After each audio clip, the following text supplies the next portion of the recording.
Welcome to this wonderful platform. If it is your first time of stopping by or coming across this channel for the first time, you are welcome. Please, if you like what you see here, after watching, subscribe, put on your notification bell. It's very important because it's going to help you to know when I upload a new video. In this channel, I present to you news on daily basis on what is happening in the whole world, especially in Nigeria and in Biafra land. Yes, I'm Mother Biafra. I bring to you Biafra news.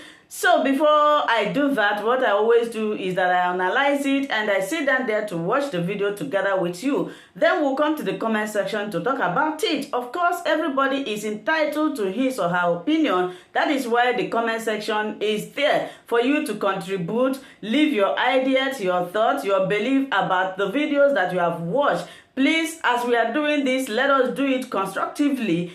As we hop into today's video, remain blessed. I appreciate all of you. I appreciate your massive support in this channel. What's trending in the United Kingdom following the arrest of the leader of the indigenous people of Biafra, Nnamdi Kanu, the UK Parliament says it is now set to commence a debate on the repatriation of the separatist leader. In a parliamentary schedule posted on its website, the date set for the debate is Wednesday, July 7th. According to the document, Lord Alton of Liverpool will be raising the issue at the House of Lords and will query the Nigerian government on the separatist leader's transfer to Nigeria. The British government had said that Kanu, who was traveling with a British passport, was not arrested within the United Kingdom's territory as controversy continued to trail the circumstances and where Kanu was repatriated from. In another development, Kelechi Madu, the Minister of Justice and Solicitor General of the Government of Alberta in Canada, has slammed the Nigerian Minister of Justice and Attorney General of the Federation, Abubakar Malami, over the rearrest of the IPOB leader. In a post on his LinkedIn page, Kelechi wrote that if reports that Kanu was abducted were true, Malami was not only a disgrace to the rule of law, but was also not worthy to be a public officer, and called on world leaders to apply appropriate sanctions on Nigeria. Well, there are two sides to this story. The Nigerian government will argue that Kanu is a Nigerian, and we as a sovereign state have the right to treat their citizen in the manner which they deem fit. But you know that Kanu is also a British citizen, and so that's why the UK Parliament has set this date of Wednesday the 7th to find out what really went wrong there. Well, the UK Parliament also weighs in when it's not dealing with British citizens. Right. You'll recall the debate about NSAS. That had nothing to do with British nationality. That was just to do with the rule of law and what they found to be egregious that was happening in Nigeria. And closer to home, I'm remembering my dad today, John Major, who was a prime minister at the time, not just a regular minister, argued passionately in Parliament about June 12th. And we all know how that ended. Today marks the 23rd year of his passing. So we know that made no difference. Amen. Thank you, darling. It made not a blind bit of difference, quite frankly, because a sovereign nation will do what it chooses. All other nations can do is advocate and, try and convince. Look at what's happening in England. I've been following the case of Nazanin Zaghari Ratcliffe, a British-Iranian lady who went on holiday with her daughter to Iran and was jailed in Iran. And her husband has been protesting. Boris Johnson weighed in as foreign minister. He weighed in as prime minister. She still is there, languishing in jail. She has served her whole term.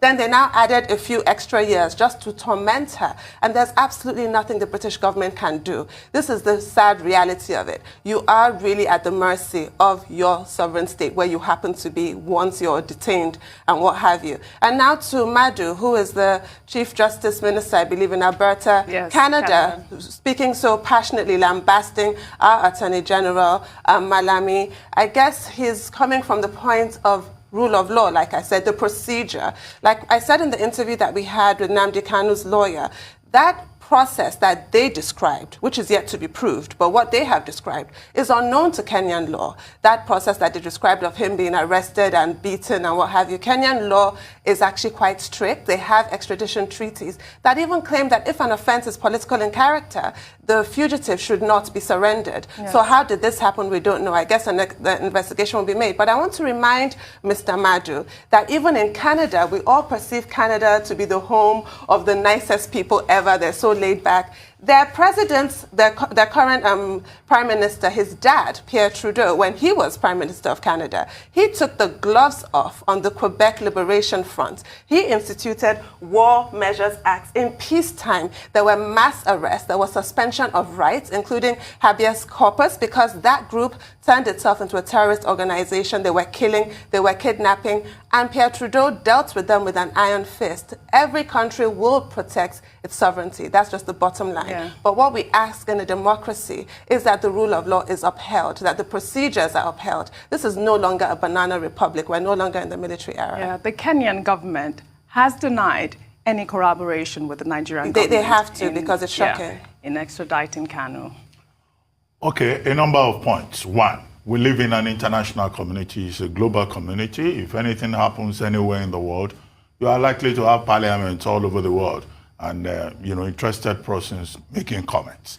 This is what has happened in this particular instance. I wouldn't be surprised if tomorrow, Kanu's arrest, Igboho's, attack is discussed in the parliament in North Korea, if they have one, or is discussed in China, by the Communist Party. So that should be expected. The second thing is that, look, what has brought all this about is the lack of transparency on the part of the Nigerian government with regard to the circumstances of arrest, where he was extradited from, and, not coming out in the open will, of course, raise questions, not just internationally, but also locally, because you are dealing with not just public international law, but also fundamental human rights within the global, framework. The third point is that, yes, the House of Commons wants to debate Kanu's arrest. Yes, he has British citizenship. And approaches have been made to the House of Commons in England by Kanu supporters to say that the British government should wade into the matter. The British High Commission in Nigeria has also been queried as to how and why Kanu got access to his British passport by the by Nigerian authorities. And I said, well, he could get a travel certificate once he was able to leave Nigeria in September 2017. He could get a travel certificate maybe from Ghana, from Togo, from wherever. So the British lawmakers, they are showing interest in something that involves a British citizen. But I've also made the point that the fact that you have dual nationality does not confer any kind of immunity. It does not say because you are a British citizen, you can overwhelm or undermine the sovereignty and integrity of another state that is a sovereign unto itself. So the debate in the House of Commons will merely serve the useful purpose of citizen diplomacy, showing interest in someone who has a British passport. But Britain or England or the United Kingdom is not in a position to dictate to Nigeria as to how Nigeria goes about enforcing its own law. Questions can be raised, and the British House of Commons does not represent the British government. It's not the British government, it's not Britain or speaking as government. It is just Parliament having a debate. But that debate may well be useful, because one of the things they want to do is to query Kenya. Yeah. They can do that. This is a British citizen but Kenya on your has territory. denied. Why did you hand him over to Nigeria? They can raise such questions. They want to find out whether Kanu was, rendered to Nigeria against his will. They also want to find out what support the British High Commission in Nigeria is offering. So they are likely to come up with some statements about rule of law, about Kanu's rights being respected. And I don't think that the Nigerian government will say that his rights can be disrespected. As for Kelechi Madu, the Attorney General and Solicitor General in Alberta, Canada, don't forget, he's Nigerian. Although he's also Canadian, he also has a dual nationality. And at the same time, he's also Igbo. His comments are more political than legal. He made a point about, violation of the rule of law, international law, and he reportedly abused Malami. Well, as Attorney General of Alberta, Canada, he's not in a position to dictate to the Attorney General of Nigeria. That's one point. The second point is that he made more of political points. The points that have been made by many Nigerians that, look, when you have injustice, When you have inequity, when you suppress people, when you do not allow an open society, you are likely to have people turning against the state and protesting. And as far as he is concerned, he doesn't think that Nnamdi Kanu is, has committed any offense. That what he has done is to raise certain issues, and that the protest by IPOB has been peaceful, where he is far away in Alberta, Canada. He's not in Southeast Nigeria. Finally, I think that what the Nigerian government needs to do is, rather than to characteristically say, oh, they don't know what they are talking about, this is our own issue, they also need to engage the international community, provide evidence, provide explanation, and not play the ostrich. Because oftentimes that's where we drop the ball in Nigeria. We say, oh, it's our country, don't dictate to us. No, that kind of arrogance is no longer accepted under the international order that we, have. So whatever comes out of the House of Commons, we expect the Office of the Attorney General to be more transparent. Since this is not just a matter of local concern, it's a matter of global concern. We need transparency. Rufai, your analysis. Two things I'll say. Number one, the government owes the people a duty to be truthful to the people. And you see, when we keep going the route of national security, I always ask the question, is it the security of the states or the security of a particular regime we're talking about here? So if we go one step further to say, yes, the state has the autonomy, it can do everything, it's a sovereign. But the question is, so that means if somebody has a right of protest and it goes a little bit against, or it goes against the state in some aspects, then the rights of the person does not hold sway because of the states and because of the particular regime. And I'll go back historically. At a point too, the people we call founding fathers today were what's called rabble-rousers by the British when they were asking for independence. The likes of Awolowo, Nnamdi Azikiwe and co. But it goes back to the conversation on listening to them. And that's why we had the Lancaster House talks. All I'm just calling for in all of this is, let's listen to one another. Let us listen to one another. Let us not just stifle voices. You see, this council culture and the conversation is what matters a great deal. It's so easy to say, yes, we're a sovereign nation. We are so sovereign when we want to buy arms and weapons. We depend on other foreign countries. And they slam us embargoes because of things that are political in our own country. So like Dr. Abatia said, we should have a conversation too with these Western nations if they are raising this concern. But truthfully, in all of this, let's never forget that power is transient. And the fact that somebody cannot be in power forever. Let's not forget that the incumbent president too at some point was protesting, he was tear-gassed, he was maltreated. He went to court and he got that famous injunction that you don't even need the police permit to protest. So in balancing this out, let's be truthful to ourselves. And when people have discordant tunes, I don't support the way of violence, but also we should call ourselves to order and talk to ourselves. Nobody supports. I condemn violence in its entirety and I condemn bloodshed. But can we talk? Can we have these conversations about the furtherance of our nations, of our nation? Because these are the conversations we've always had since 1960. Since Nigeria was formed, we kept on having conversations. And a lot of people, every group in this country has said they want to leave at some point. We forget it was the North that first said, Araba, we want to leave. In the 60s. When there was an interregnum between the 29th of July to the 1st of August, before we had a leader, it was said that the likes of Murtala Muhammad were quick to say, let the North leave this union. Can we talk? All right, Rufai. I feel we can salvage Nigeria, but it starts by talking. All right, we'll take another story. Federal lawmakers on Tuesday engaged in a heated argument on the floor of the Senate over the legality of the Senate to legislate on animals, animal husbandry, and livestock. The bill, sponsored by Senate leader Yahaya Abdullahi, seeks for an act to regulate the slaughter of donkeys and establish the breeding and ranching of donkeys through the export certificate value chain to mitigate the extinction of donkeys. However, Minority Leader of the Senate, Einaya Abaribe, who kicked against the bill, argued that animals, animal husbandry, and livestock are not part of the 68 items on the exclusive list, which can be legislated upon by the Senate. Dr. Abati, over to you on the story. Okay, as it turned out, the Senate Minority Leader, Senator Abaribe Einaya, was overruled. Yes. And the Senate decided to consider the bill. So we need not go into the legality about what is on the residual list, what is on the exclusive list. What is very clear is that every country needs to take very seriously, its wildlife habitat, conservation issues in the country. And I think that it is important that such a matter had been brought before the National Assembly. There's nothing ethnic about it. There's nothing regional about it.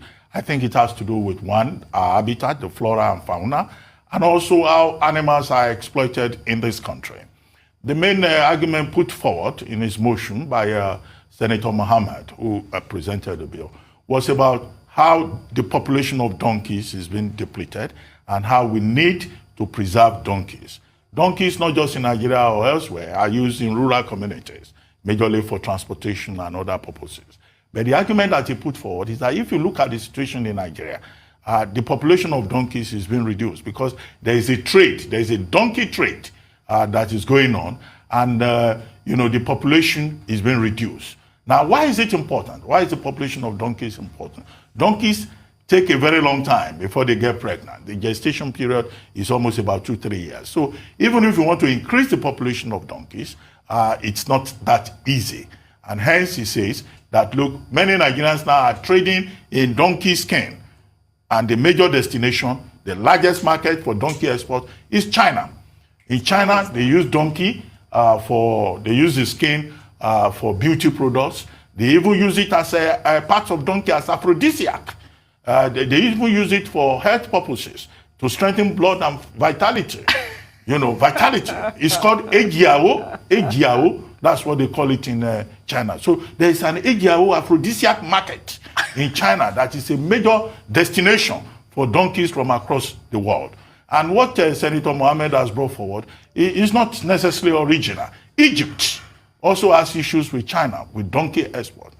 Kenya, in 2016, created donkey abattoirs.